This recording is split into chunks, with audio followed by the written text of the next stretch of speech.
উপ্ৰবে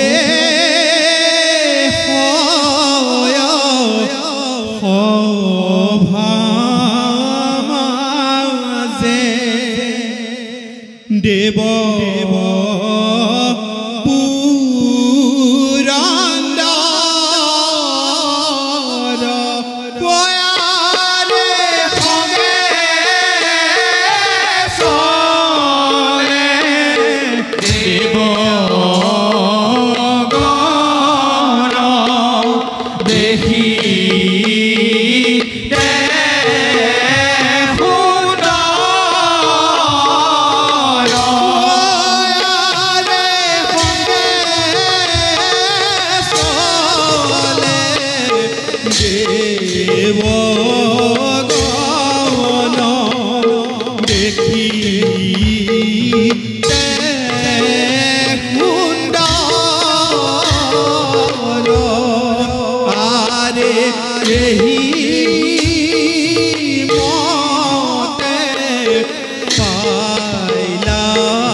দেবগণ দেবরাজ ইন্দ্রময় হরগর রজা যার আঙুলির এটি মৃত্যু হল ৩৩ কোটি দেবতা হয় পরিচালিত খেয়াইময় দেব পুরন্দর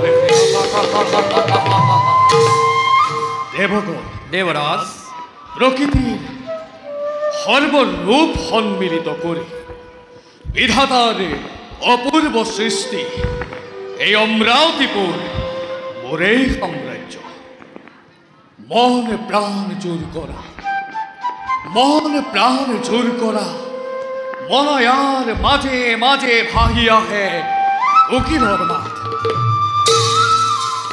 অজস্র ভ্রমণে পান করে মৌর মোরেই কারণের মাঝে কোয়া কোয়া হেরা দেবতা বন্ধুর স্বর্গীয় জ্যোতিরে ভরা এই অমরাবতীপুর দেবগণ স্বর্গীয় জ্যোতিরে ভরা এই অমরাবতীপুর নহে জানো দেবতার অমূল্য সম্পদ তথাপিত দেবগণ বিধাতাই স্বজন কৰি দেবতা সকল অর্পণ করিলে সৃষ্টি রক্ষার ভার অমৃত পান করি অমরত্ব লোভিলু যদিও দেবগণ রাখিব পরা নাই আমি দেবতার সম্মান দেবগণ দেবরাজ কত শত দৈত্য দানবে দেবগণ কত শত দৈত্য দানৱৰ হাততে পৰাজয় স্বীকাৰ কৰি অশেষ লাঞ্ছনা ভুগিছো আমি দেবতা সমাজে কিয় হেনে দুৰ্তাক দিছে প্ৰশ্ৰয় দুখৰ পাছত সুখ আহে নিয়ম জগত আন আৰু আমি দেবৰাজ বৰুণদেৱে সঁচা কথাই কৈছে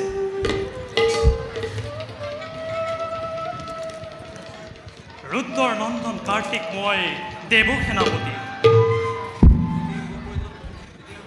দেবগণ কত শত দৈত্য দানবে রুদ্র মূর্তি ধারণ করি কতবার পরাজিলে আমাক কতবার আমি দেবতা সমাজ ভিক্ষাতি বেখেরে পুরিছিল অনাই বনাই। ও দেবগণ, তীরে বহ রাখিক ধন্য হই, তীরে বহ রাখিক ধন্য হই এই দৈত্য সমাজে আবার দেবতা সমাজক জন্মাই ব্যাঘাতে। দেবগণ, দেবরাজ হততে সংশয় লাগে মোৰ অন্তত। দেবৰাজ, ভৱিষ্যতৰ চিন্তা পৰিহাৰ কৰি বৰ্তমানৰ কথা চিন্তা কৰাই মই উচিত বুলি ভাবোঁ। দেবৰাজ, দেবগণ, আজি অমৰাৱতীৰ চৌদিশে দেখো মাথো আনন্দৰ কিৰণ। যদিও বা সেই দৈত্য দানৱে বাৰে বাৰে আমাক কৰে পৰাজিত, তথাপিতো সেই অসুৰৰ ক্ষণস্থায়ী বিজয়ে কোনো অপকাৰ কৰা নাই এই দেৱ সমাজত।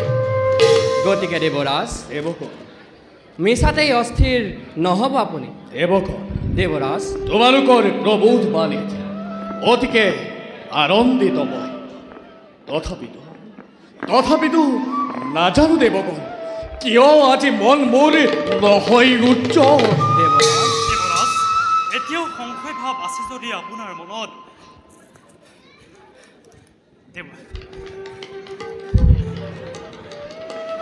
শুনা দেবগণ, দেৱৰাজ, তোমালোক থাকোঁতে জীৱিত কিয় বাৰু চিন্তিত হ'ব এই দেৱ পুৰন্দৰ। আহে যদি শত শত লক্ষ লক্ষ দানৱ, তথাপিতো দেৱগণ দেৱতাৰ ঐক্য শক্তিৰে বাধা দিবা সিহঁতক জমৰ গগনে। তাৰ বাবে নকৰিব চিন্তা। অচিৰতে যদি আক্ৰমণ কৰে স্থান দিম তাক জমৰ নগৰে।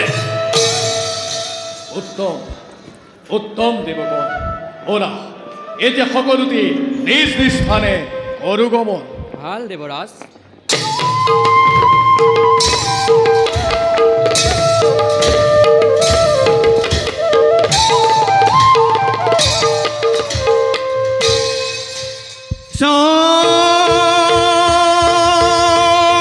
হৰি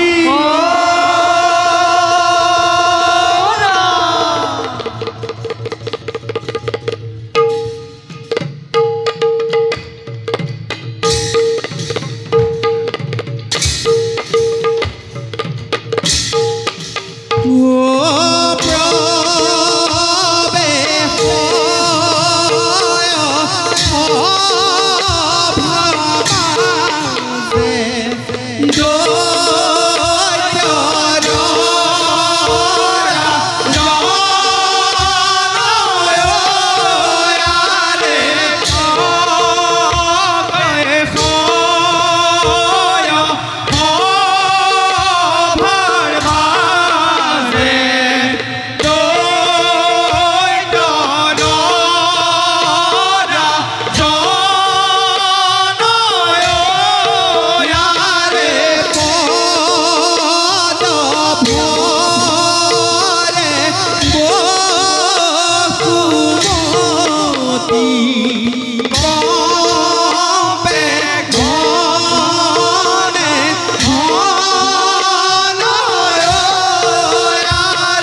প্ৰতিশোধ আৰু প্ৰতিহিংসাৰ দাবাগ্নি দহিছে নিতেই হালবৰ মস্তিষ্ক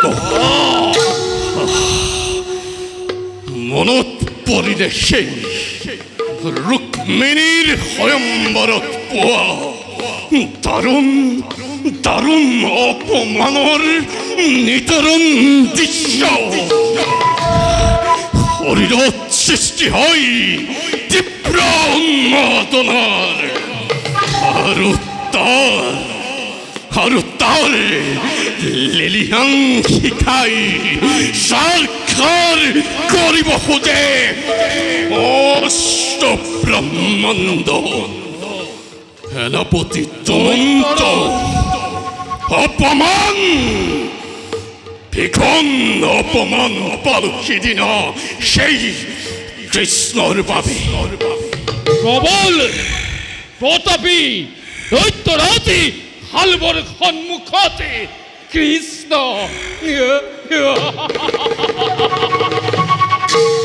এই প্ৰজ্বলিত অগ্নিৰ আগতে স্তিমিত বন্তি খতে দৈত্যৰাজ মই যদি আপোনাৰ দেখি সেই গোৱালী ৰাখাল কৃষ্ণকে হাতে গলে জন্তৰি লগাই অদানত কৰিব পাৰো তজুত চৰণতে জানো ভালদৰে তোমাৰ শক্তিৰ কথা তথাপিও সেই গোপিনীৰ বস্ত্ৰচোৰ কলীয়া কৃষ্ণৰ ওপৰত প্ৰতিশোধ ল'বৰ বাবে আজি মই অতি অস্থিৰ দৈত্যৰাজে তদু কামনা পূৰণৰ হেতু যাত্ৰা কৰো আমি তাৰকা নগৰে খবৰ ক্ষেত্ৰতে মহাশক্তিৰ পৰিচয় দি যদু বংশ ধ্বংস কৰো এই ধৰণীৰ পৰা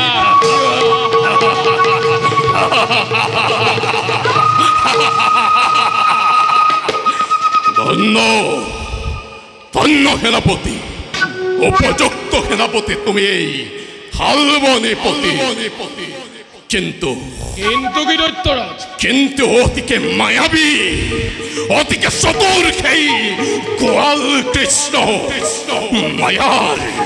মায়াৰ চাতুৰি কৰিলে আৰম্ভ নোৱাৰা তিষ্ঠিবতাৰ সন্মুখত সুদৰ্শন চক্ৰ নামে হেনো অস্ত্ৰ আছে তাৰ হাতত প্ৰহাৰ কৰিলে অস্ত্ৰ প্ৰতি যোদ্ধাই দেখে মাথো ঘোৰ অন্ধকাৰ ভাগে ফাটক চক্ৰ কৃষ্ণৰ হাততে এই দুৰ্মন্তৰ অস্ত্ৰৰ প্ৰহাৰতে শূন্য হ'ব চক্ৰৰ কৃষ্ণৰ দৈত্যৰাজ সেনাপতি শক্তি বুদ্ধি আৰু বিচক্ষণতাতে আপোনাৰ সমতুল্য নাই কোনোজন কৃষ্ণ বিদ্ৰোহী নিপতিগণৰ সমে একত্ৰিত হৈ কৰো যদি তাৰকা আক্ৰমণ প্ৰমাদ কৰিব কৃষ্ণই সন্মুখ সমৰত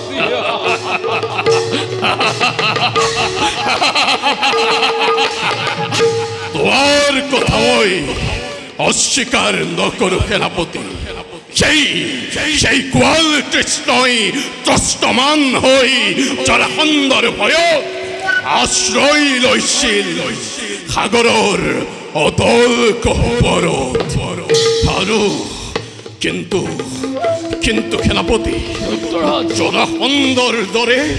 জৰাসন্ধৰ দৰে মহাপৰাক্ৰমী যোদ্ধাক অতি নিঃশংসভাৱে কি ঘটালে পতন দৈত্যৰাজ পৃথিৱীৰ মূৰ্খ মানৱ আৰু সেই দেৱতা সমাজে কৃষ্ণকেই শ্ৰেষ্ঠ বুলি কৰিছে কিয় আৰু আমাকে নিজে অনাধ্য পৰ্বৰ বুলি পদে কৰে উপহাস দেৱতা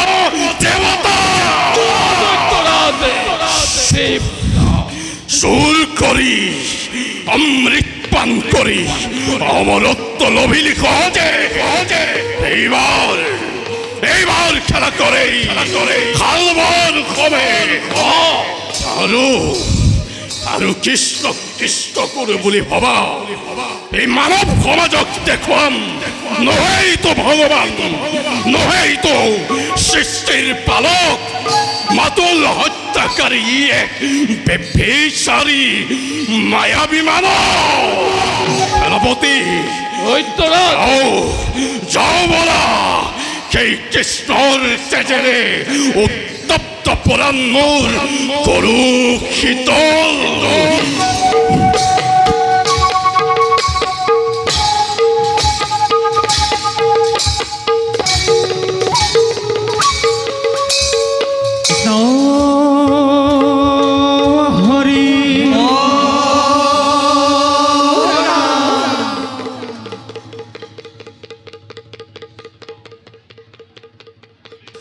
দিলে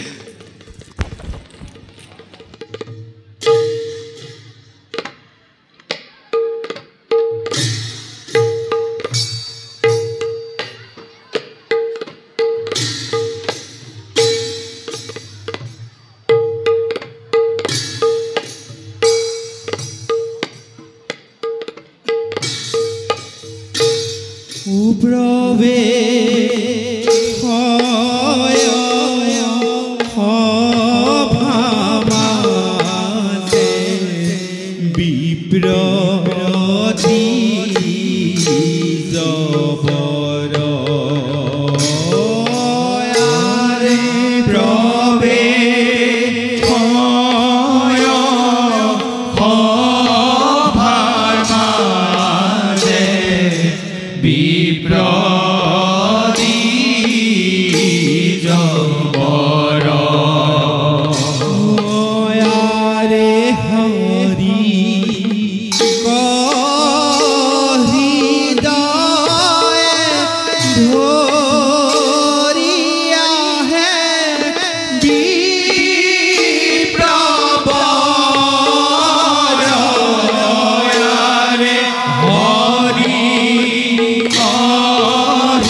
আজিও খুদা হাতেৰে উভতি যাব লাগিব হে প্ৰভু জানো মই ভালদৰে এই সকলোবিলাক তোমাৰে ইচ্ছা পৃথিৱীৰ ক্ষুদ্ৰ মনুষ্য কিদৰে বুজিম প্ৰভু তোমাৰ মায়া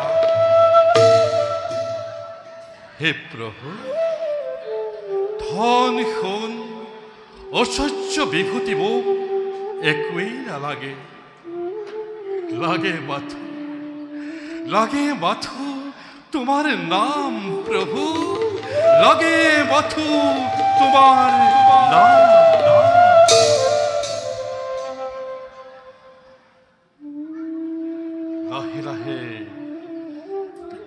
কিবা কৰি অস্তাচনে কৰিছে কমৰ আৰু মই নাযাওঁ আগুৱাই এই খালী হাতেৰে কিহলৈ মই কৰোঁ কমৰ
ভগৱান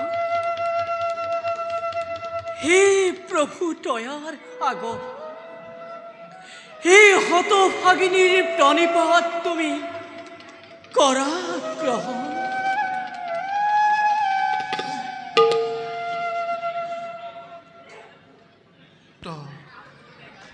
সুশীলা সুশীলা তাজ সুশীলা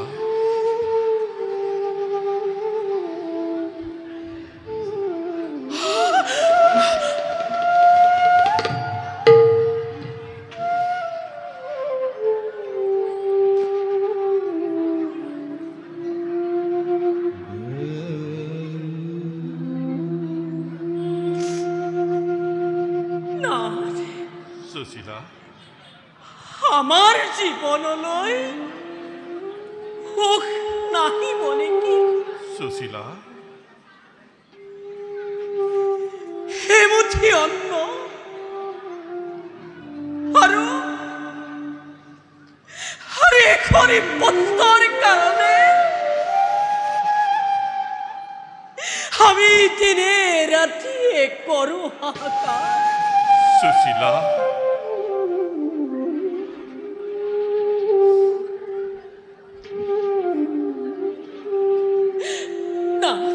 সুশীলা সন্তানৰ সোধাটোৰ মুখ দেখি দেখি চক্ষুৰ পানীৰ গংগা জল উঠিছে উঠলি। সুশীলা, সেয়া প্ৰভুৰ কি লীলা না?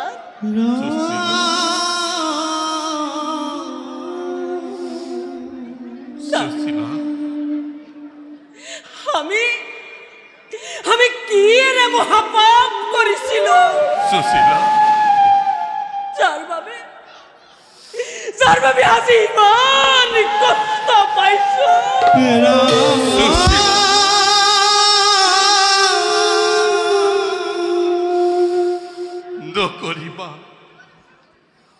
নকরিবা কন্দন প্রিয়ে।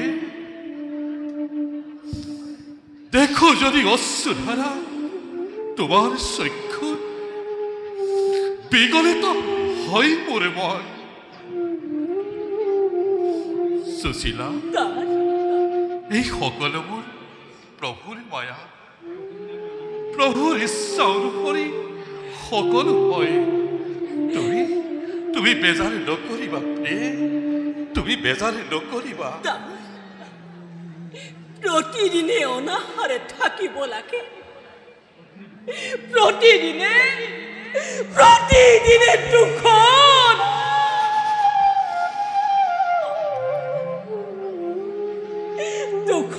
দিন অতিবাহিত কৰিব লাগে। সুশীলা, আমাৰ সন্তানৰ অধাতৰ মুখ দেখি দেখি কান্দি কান্দি কিমান পীড়িতৰদৰি পাৰ তাৰ কোনো সীমা নাই না। সুশীলা, এয়াই আমাৰ ভাগ্য, ইয়াকেই লিখিলে বিধাতাই আমাৰ।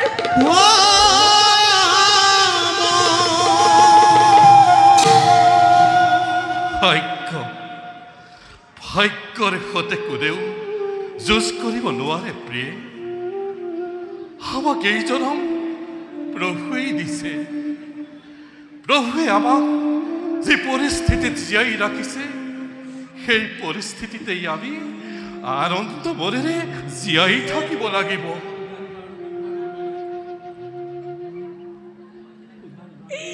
ক্ষুধা নিবাৰণ কৰিবলৈ এমুঠি অন্ন নাই, পৰিধান কৰিবলৈও এখনি বস্ত্ৰ নাই। নিদ্ৰাৰ কোলাত আশ্ৰয় নফুটেও ভৱিষ্যতৰ চিন্তাই মন প্ৰাণ কৰে।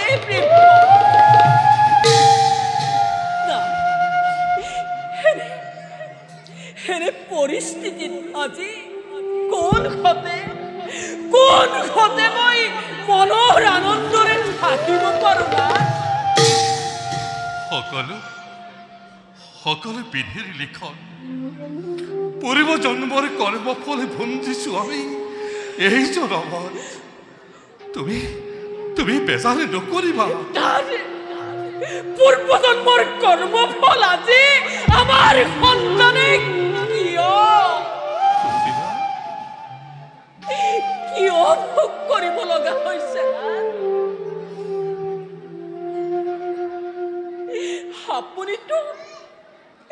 আপুনিতো কৃষ্ণৰ নাম জপে সৰ্বদা। সুশীলা, তেন্তে আপোনাৰ প্ৰভু কৃষ্ণক কওক, সুশীলা, আজি আমাৰ সকলো পাপৰ বোজা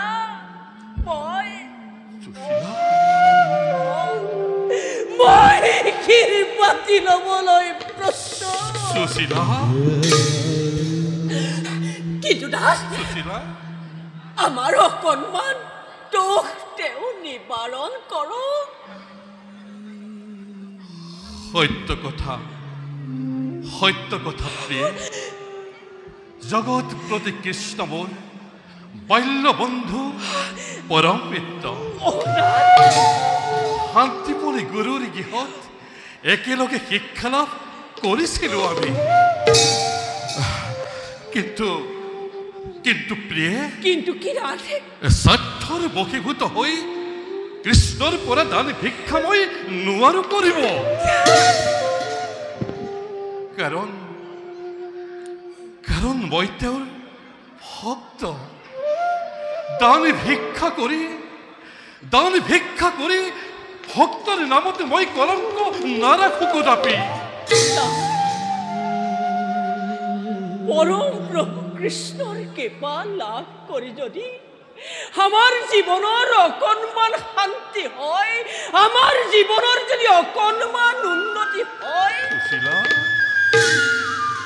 তাত আপোনাৰ ক্ষতি কিনা সুশীলা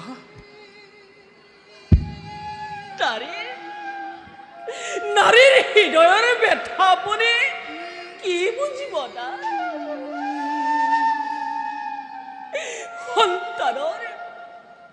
সন্তানৰ সোধাটোৰ মুখ দেখি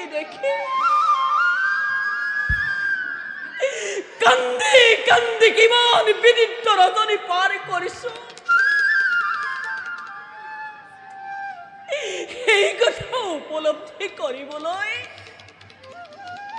আপুনি একেবাৰে অক্ষম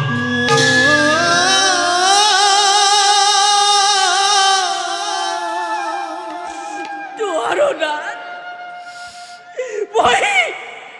মই আৰু নোৱাৰো মই একেবাৰে অসহ্য হৈ পৰিছো ধৈৰ্য ধৰা প্ৰিয়ে অধৈৰ্য নহ'ব তুমি শুনা প্ৰিয়ে জাতিত ব্ৰাহ্মণ মই মোৰ ধৰ্ম হৈছে মানৱ জাতিক সুশিক্ষা আৰু সৎ পৰামৰ্শ দিয়া শুদ্ধ স্বাৰ্থৰ লালসাত বন্ধুৰ পৰা দান ভিক্ষা কৰাটো মোৰ নীতি বিৰুদ্ধ গতিকে প্ৰিয়ে হিয়াকেই জানি থোৱা তুমি এই সংসাৰৰ সকলো জীৱই পূৰ্ব জন্মৰ কৰ্মফল এদিন ভোগ কৰিবই লাগিব ভাগ্যৰ বিধাতাই নিৰ্মম হাতেৰে আজি আমাক কৰে প্ৰতাৰণা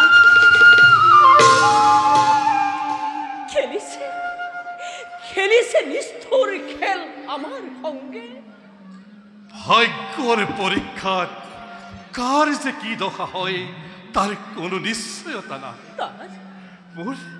মোৰ প্ৰভু মহান উদাৰ অযথা দুখাৰো নকৰিবা তেওঁৰ বাবে আজি আমি মনুষ্য জীৱন যাপন কৰিছো প্ৰিয়ে জীৱন প্ৰিয়ে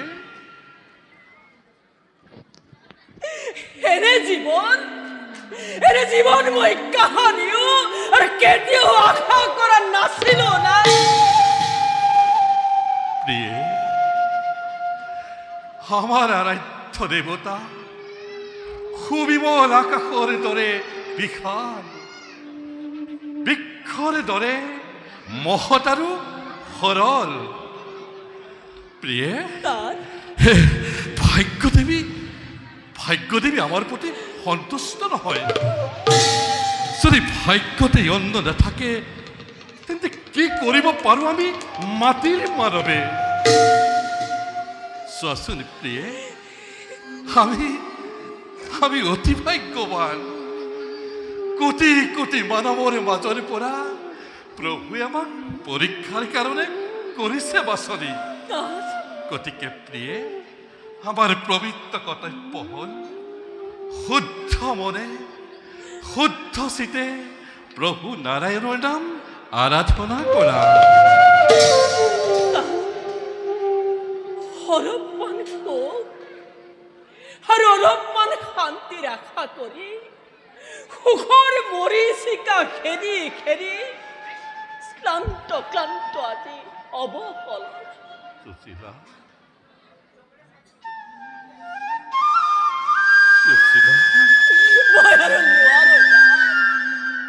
মই আৰু একেবাৰে অস্থিৰ হৈ পৰিছো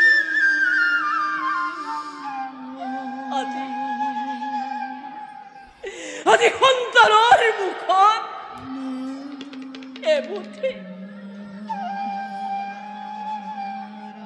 অন্য নাই মাতৃ হৈ কিদৰে মই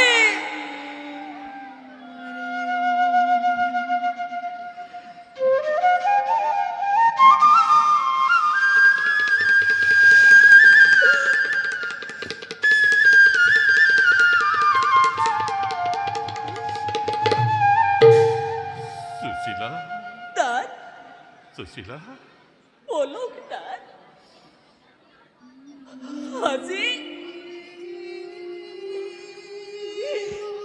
আজিও গৃহত এটি ক্ষুদ্ৰমান অন্ন নাই কৃষ্ণ কৃষ্ণ গতিকে নাথ কলহৰ জল পান কৰিয়ে আজি আমি ক্ষুধাত নিবাৰণ কৰোঁগৈ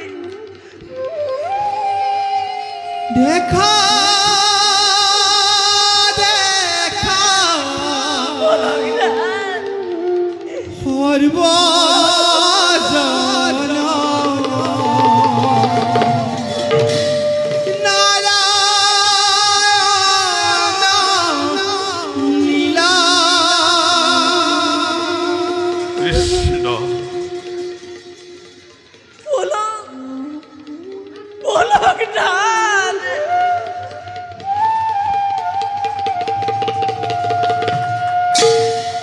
সুশীলা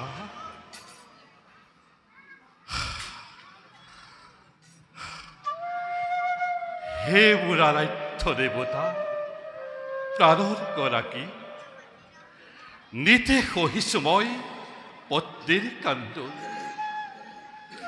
দিনহীন ভক্তময় জানো ভালদৰে পূৰ্ব জন্মৰ কৰ্মফলে ভঞ্জিছো আমি এই জনমৰ হে কৰুণা নিধান